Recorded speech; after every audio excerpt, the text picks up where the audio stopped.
الشيطان الرجيم بسم الله الرحمن الرحيم اهدنا الصراط المستقيم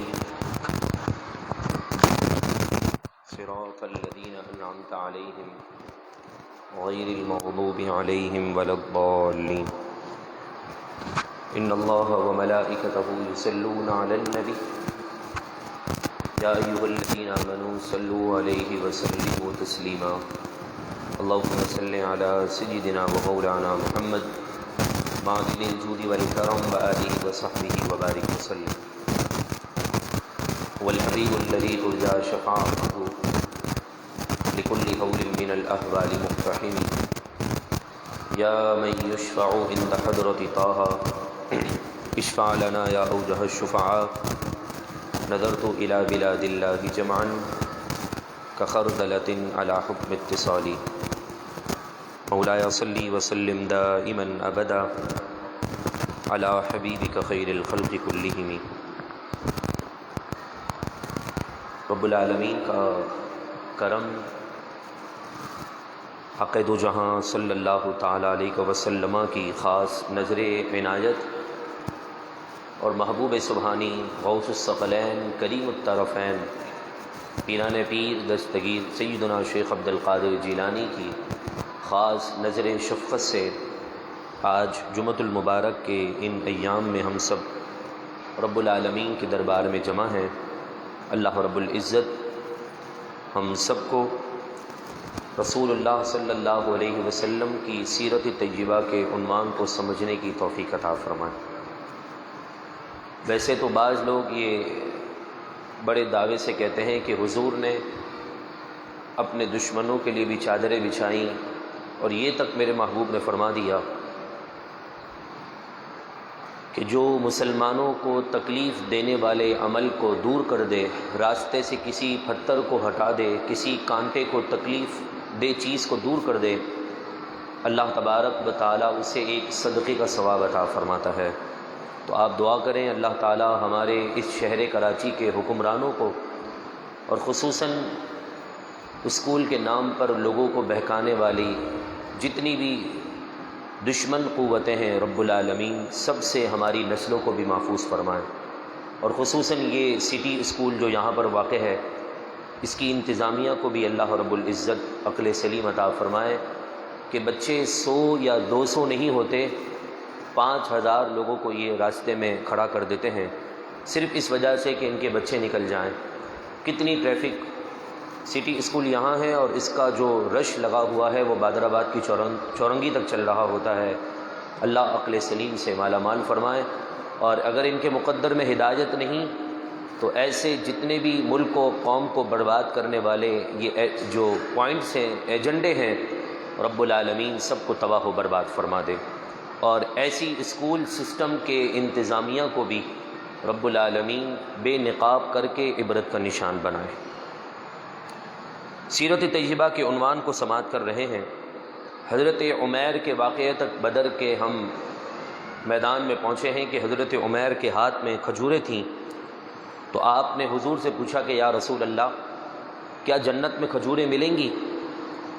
تو رسول اللہ علیہ والسلام نے فرمایا کہ ہاں کیوں نہیں، جنت میں کھجوریں اس سے اعلیٰ ذائقے والی ہوں گی. اس پر میرے آقا علیہ والسلام کے جواب کو سن کر حضرت عمیر نے کھجوریں دیگر اور لوگوں کے حوالے کی اور فوراً میدان میں اتر گئے اور کچھ ہی لمحات کے بعد دین پر اور حضور کے نام پر اپنی جان قربان کر دی اور جا کر جنت میں جنت کی نعمتوں سے لطف اندوز ہونے لگے. دوسری جانب سے طاقتور جنگجو اور بد اخلاق انسان جس کا نام اسود بن عبد الاسد مخزومی تھا آگے بڑھا اور کہنے لگا کہ میں اللہ سے یہ وعدہ کرتا ہوں کہ مسلمانوں کے حوض سے مجھے پانی پینے کو مل جائے، یا میں اس پانی کی جگہ کو ویران کر دوں، یا میں ایسا لڑوں کہ مسلمان کا بچہ ختم ہو جائے. ادھر سے حضرت حمزہ جو کہ رسول اللہ صلی اللہ علیہ وسلم کے چاچا ہیں، حضرت حمزہ بن عبد المطلب رضی اللہ تعالیٰ عنہ نکلے اور اسود نامی بدبخت مسلمانوں کے حوض کی طرف بڑھ رہا تھا، اس جگہ کی طرف بڑھ رہا تھا جہاں پر مسلمانوں نے اپنے لیے پانی جمع کر رکھا تھا، اس حوض کی طرف بڑھ رہا تھا کہ پیچھے سے حضرت حمزہ اس کے تعاقب میں نکلے، اور وہ ابھی آگے گیا ہی تھا کہ آپ نے ایک ایسا وار کیا کہ اس کی پنڈلی ٹوٹ گئی، اس کے جسم سے الگ ہو گئی، اور وہ لنگڑاتا ہوا وہاں پر گر گیا۔ حضرت حمزہ رضی اللہ تعالی عنہ نے دوسرے ہی وار میں اس کا کام تمام کر دیا اور اس کے جسم کو پانی کے اندر پھینک دیا۔ رسول اللہ صلی اللہ علیہ وسلم نے جب یہ منظر دیکھا تو بڑے خوش ہوئے، اور کافروں کی طرف سے جب عتبہ نے اور امیہ کے بیٹوں نے یہ منظر دیکھا تو بڑے ہی غصے میں آ کر باتیں کرنے لگے، کہنے لگے، مشرکین مکہ چلا کر کہنے لگے، اے محمد، ہماری طرف ہماری قوم میں سے ہمارے جور کے آدمی بھیجنا جن سے ہم لڑیں تو ہمیں بھی مزہ آئے۔ یہ سن کر حضور علیہ الصلاۃ والسلام نے بنو ہاشم کو آواز دی کہ اے بنو ہاشم، اٹھو اور اس حق کی حمایت میں لڑو جس کا وعدہ اللہ تبارک و تعالی نے تمہارے ساتھ تمہارے نبی کے توسل سے کیا ہے، جس حق کے ساتھ اللہ نے تمہارے نبی کو نبی برحق بنا کر بھیجا ہے، اسی طاقت اور اسی قوت کے ساتھ جا کر دشمنان اسلام سے لڑو۔ حضرت حمزہ ایک طرف سے نکلتے ہیں، دوسری طرف سے حضرت علی نکلتے ہیں، اور تیسری طرف سے حضرت عبیدہ بن مطلب بن عبد مناف نکلتے ہیں۔ یہ تین جب رسول اللہ صلی اللہ علیہ وسلم کی طرف سے آگے بڑھتے ہیں تو وہ مشرکین مکہ کا سردار چلا کر کہنے لگا، تم اپنا نام تو بتاؤ کہ میں ذرا یہ تو دیکھ سکوں کہ محمد نے ہمارے جوڑ کا بھیجا ہے کہ نہیں بھیجا۔ حضرت حمزہ فرماتے ہیں، میں نے اس سے کہا کہ میں حمزہ بن عبد المطلب ہوں، عبد المطلب کا بیٹا حمزہ ہوں، شیر خدا ہوں اور شیر رسول ہوں۔ اس نے یہ جملہ کہا، جب یہ سنا تو کہا کہ ٹھیک ہے، تم میرے جوڑ کے ہو، آؤ مقابلہ کرتے ہیں۔ اس نے جیسے ہی وار کیا، حضرت حمزہ نے اس کے وار کو خالی جانے دیا اور موقع پاتے ہی ایک وار میں اس کو واصل جہنم کر دیا تھا۔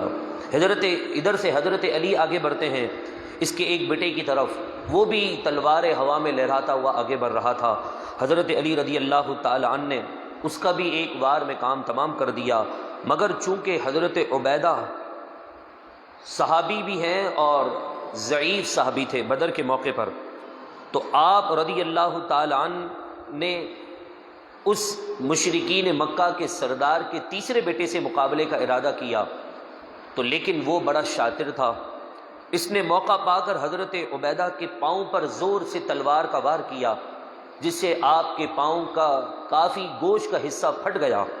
جب یہ منظر حضرت حمزہ اور حضرت علی نے دیکھا، یکدم وہ اس کی طرف بڑھے اور آنن فانن اپنے باپ کے پاس جہنم میں اس کو بھی پہنچا دیا۔ جب یہ ان کے تین بڑے بڑے لشکر کے سردار اور ان کے جو فوج کے بڑے تھے وہ اس قدر منٹوں کے اندر بلکہ سیکنڈوں کے اندر واصل جہنم ہو گئے، تو پھر مشرکین مکہ سے رہا نہ گیا۔ وہ آپس میں باتیں کرنے لگے کہ ایسا نہ ہو کہ ہم ایک ایک کر کے جائیں تو کہیں ایک ایک کر کے ہماری بیویاں بیوہ ہو جائیں، ہمارے بچے یتیم ہو جائیں، ایسا کرتے ہیں یکدم حملہ کرتے ہیں۔ یہ پلاننگ یہاں چل رہی تھی، ادھر سے رسول اللہ صلی اللہ علیہ وسلم نے بھی اسی طرح کی کچھ پلاننگ کی۔ حضرت حمزہ، حضرت علی اور حضرت عبیدہ کو واپس بلایا، اور پھر آپ نے ایک تاریخی الفاظ کے ساتھ دعا کی۔ بدر کا دن ہے، 17 رمضان المبارک ہے، جمعے کا دن ہے۔ حضور علیہ الصلاۃ والسلام نے اپنے ہاتھ بلند کر دیے۔ اگر آج امام مسجد کسی کے لیے ہاتھ بلند کر دے تو وہ خوش ہو جاتا ہے، یہ تو امام الانبیاء کے ہاتھ بلند ہونے تھے، اور پھر انبیاء کی دعا رد کیسے ہو سکتی ہے؟ میرے محبوب علیہ الصلاۃ والسلام نے دعا کے الفاظ یہ کہے، سب صحابہ نے اس پر آمین کہا، اور وہ دعا کیا تھی کہ یا اللہ، تو نے مجھ سے وعدہ کیا ہے، اس وعدے کا آج میں تجھے واسطہ دیتا ہوں، جو تو نے مجھ سے وعدہ کیا ہے وہ وعدہ ہمیں عطا کر دے۔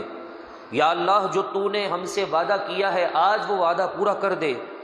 یا اللہ، اگر مسلمان آج کے دن ہلاک ہو گئے تو روئے زمین پر تیری عبادت کرنے والا کوئی نہ ہوگا۔ جب یہ دعا کر رہے تھے اس قدر گر گرا کر کہ حضور علیہ الصلاۃ والسلام کے جسم اقدس پر چادر مبارک موجود تھی، اس قدر گر گرا کر دعا مانگ رہے تھے کہ چادر کا ایک حصہ گر گیا، اور حضور کا پیارا اور چمکتا ہوا جسم اطہر کا حصہ ظاہر ہونے لگا۔ صدیق اکبر رضی اللہ تعالی عنہ آگے بڑھتے ہیں اور آپ کی چادر کا وہ کاشانہ مبارک اٹھا کر آپ کے کندھے پہ رکھ کر کہتے ہیں کہ یا رسول اللہ صلی اللہ علیہ وسلم، آپ کے پروردگار نے آپ سے جو وعدہ کیا ہے وہ ضرور پورا ہوگا۔ آپ کا پروردگار آپ سے صرف اتنی ہی درخواست چاہتا تھا، وہ پوری ہو چکی ہے۔ یہ بات چل رہی تھی کہ حضور علیہ الصلاۃ والسلام کو گویا جس طرح ہم آرام کے لیے کچھ دیر کے لیے آنکھ بند کرتے ہیں، میرے محبوب علیہ الصلاۃ والسلام پر نیند کی کیفیت طاری ہو گئی۔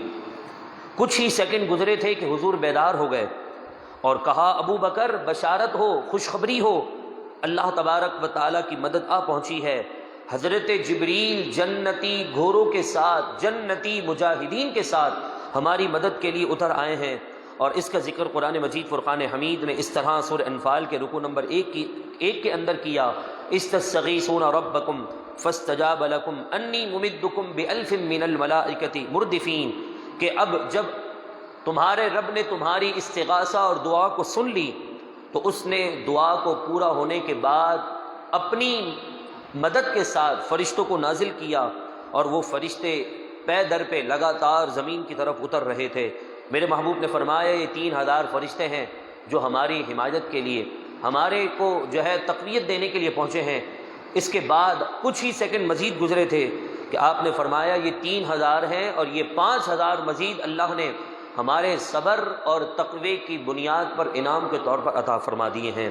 پھر میرے محبوب علیہ الصلاۃ والسلام نے کنکریاں لیں، بدر کے میدان سے مٹی کے کچھ ذرات اٹھائے اور اس پر کچھ پڑھ کر کافروں کی طرف پھینکا۔ 1000 سے زیادہ کافر لوگ موجود تھے۔ صحابہ کرام علیہم رضوان کہتے ہیں جب میرے محبوب نے مٹھی لی اور کچھ پڑھ کر اس پر دم کر کے کافروں کی طرف پھینکا، جتنے بھی کافر تھے سب کی آنکھوں کے اندر مٹی کی دھول آ چکی تھی، وہ گھبرا گئے۔ بس یہ ہونا تھا، اللہ کے محبوب علیہ الصلاۃ والسلام نے مسلمانوں کو یکدم حملہ کرنے کا کہا۔ جیسے ہی مجاہدین مکہ اور رسول اللہ کے وہ غلام جیسے ہی ان کافروں کی طرف بڑھتے ہیں وہ ہکے بکے رہ جاتے ہیں اور پھر وہ میدان چھوڑ کر بھاگنے لگ جاتے ہیں۔ بڑے بڑے سردار ان کے اس جو ہے وہ میدان کے اندر واصل جہنم ہوئے۔ ابو جہل کی کہانی بھی بڑی عجیب تھی۔ وہ اپنے ساتھیوں کی صفیں ٹھیک کر رہا تھا۔ 2 ننھے مجاہد جن کی عمر کے بارے میں بھی علماء کا اختلاف ہے، الغرض 15 سال سے ان کی عمریں کم تھیں، بعض نے 14 کہا، بعض نے 12 کہا، بعض نے ان دونوں بھائیوں کی عمریں مختلف بتائیں، مگر 15 سال سے کم کے وہ 2 نوجوان۔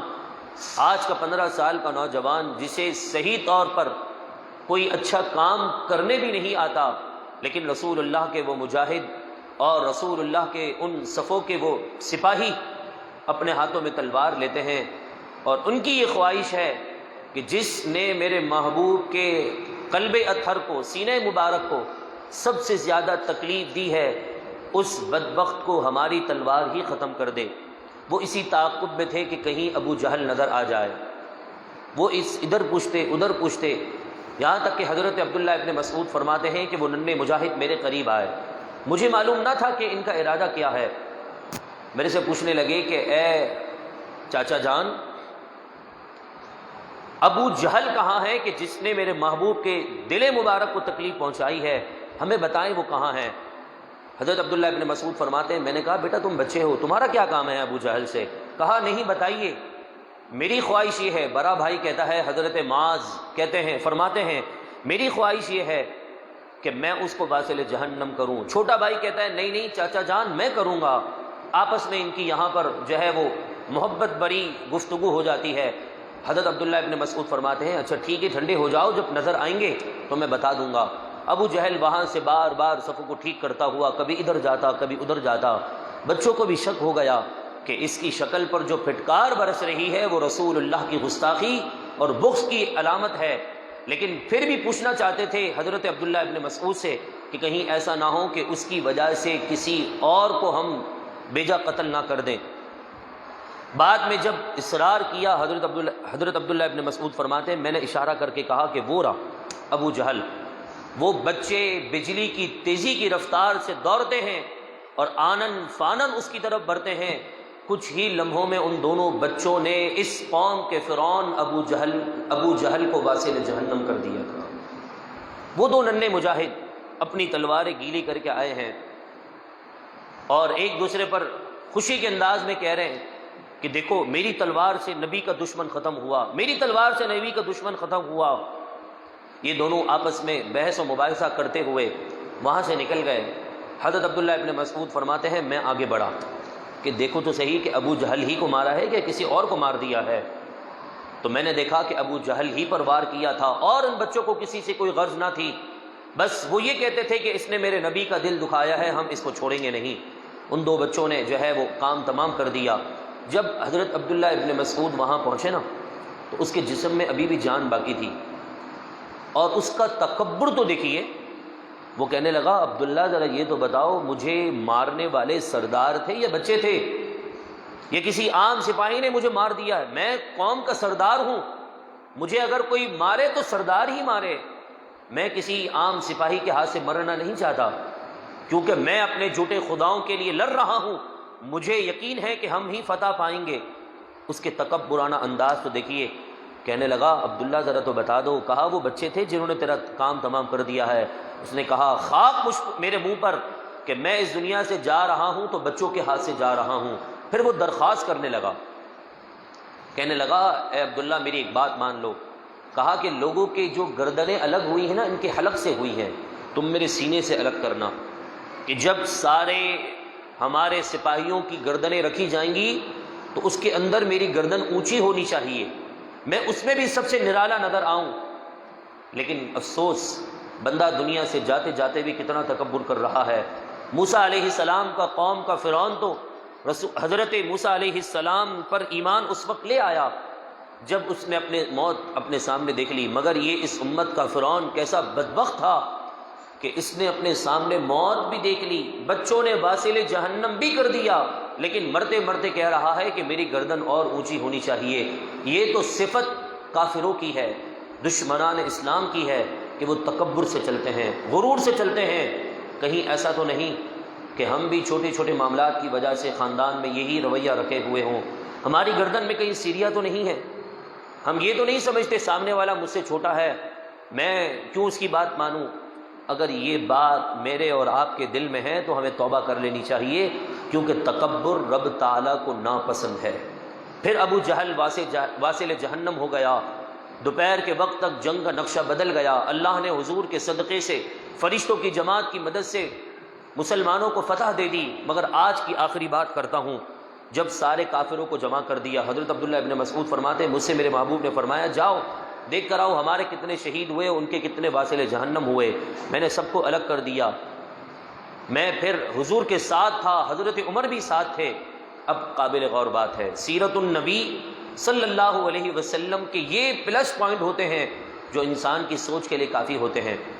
جب رسول اللہ علیہ الصلوۃ والسلام نے کافروں کی لاشیں دیکھی، وہاں سر پڑے ہوئے ہیں، ان سے باتیں کرنے لگے۔ حضرت عمر، میرے محبوب نے فرمایا میرے بعد اگر کوئی نبی ہوتا تو عمر ہوتے، جن کی زبان سے حق نکلے وہ عمر۔ دیکھ رہے ہیں کہ رسول اللہ کافروں کے جسم سے باتیں کر رہے ہیں، ان سے باتیں کر رہے ہیں، کچھ دیر کے بعد پھر کوئی سوال کرتے ہیں، پھر کوئی سوال کرتے ہیں۔ رسول اللہ علیہ الصلوۃ والسلام نے کافروں سے پوچھا بتاؤ میرے رب نے تم سے جو وعدہ کیا تھا وہ پورا ہوا کہ نہ ہوا؟ ہمیں فتح ملی، تمہیں شکست ہوئی، تم جہنم میں گئے، ہمارے جتنے ساتھی شہید ہوئے وہ جنت کی اعلیٰ نعمتوں سے لطف اندوز ہو رہے ہیں کہ نہیں؟ یہ سوالات چل رہے ہیں۔ حضرت عمر بھی پریشان ہیں، کہنے لگے یا رسول اللہ مسئلہ حل کر دیا۔ کہا یا رسول اللہ صلی اللہ علیہ وسلم کیا کافر مرنے کے بعد سنتے؟ کیا مردے مرنے کے بعد سنتے ہیں؟ حضرت عمر چاہتے تو سوال نہ کرتے، حضور نے جیسا کیا بس کر دیا، لیکن آپ نے مسئلہ حل کر دیا۔ آپ نے پوچھا کہ مردے کیا مرنے کے بعد سنتے ہیں؟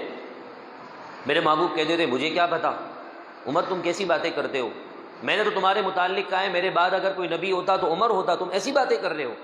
لیکن میرے محبوب نے ایسا نہ فرمایا، بلکہ میرے محبوب نے فرمایا عمر، انسان کے جسم میں جب روح ہوتی ہے تو وہ کان کا محتاج ہوتا ہے، جب روح اس کے جسم سے نکل جاتی ہے تو اب روح سنتی ہے، چاہے وہ نیک آدمی ہو یا بد ہو، وہ لوگوں کی گفتگو سنتا ہے، اس کو جواب بھی دیتا ہے۔ مگر جو نیک لوگ ہوتے ہیں ان کی طاقت میں اللہ اور اضافہ فرما دیتا ہے۔ کتنا مسئلہ حل کر دیا۔ آج ہم قبرستان جاتے ہیں جمعے کے دن، دروازے پر کھڑے ہو کر کہتے ہیں السلام علیکم یا اہل القبور۔ میرے محبوب نے فرمایا آخری قبر میں جو لیٹا ہوتا ہے نا وہ بھی جواب دیتا ہے۔ تو وہاں تک آواز پہنچائی کس نے؟ آپ نے تو کوئی ایکو ساؤنڈ لگایا نہیں تھا، آپ نے تو کوئی بلوٹوتھ سسٹم کیا نہیں تھا کہ ہر کسی کی قبر میں آواز جا رہی ہے۔ گناہ گار ہے، شرابی ہے، کبابی ہے، زانی ہے، بدکار ہے، جوا لینے دینے والا ہے، وہ بھی تو اس قبرستان میں ہے، اس کی بھی تو سماعت میں آواز جا رہی ہے۔ جب اس کی سماعت کو اللہ نے اتنی طاقت دی ہے کہ جس نے صبح اور شام اپنی زندگی بدبختیوں میں گزاری ہے لیکن مرا ایمان پر، تو مسلمانوں کے قبرستان میں مدفون ہے، اللہ نے اس کی سماعت میں اتنی اضافہ اور بڑھا دی اس کی سماعت کو، تو اندازہ لگائیے اللہ نے حضور کی سماعت میں کتنی طاقت پیدا کر دی ہوگی۔ اگر آج امتی یہاں سے درود و سلام پڑھیں وہ نہ سنیں، یہ کیسے ہو سکتا ہے؟ ہاتھ اٹھا کر دعا کریں اللہ تعالی ہمیں اپنے نظریات کی حفاظت کی توفیق عطا فرمائیں۔ وآخر دعوانا ان الحمد للہ۔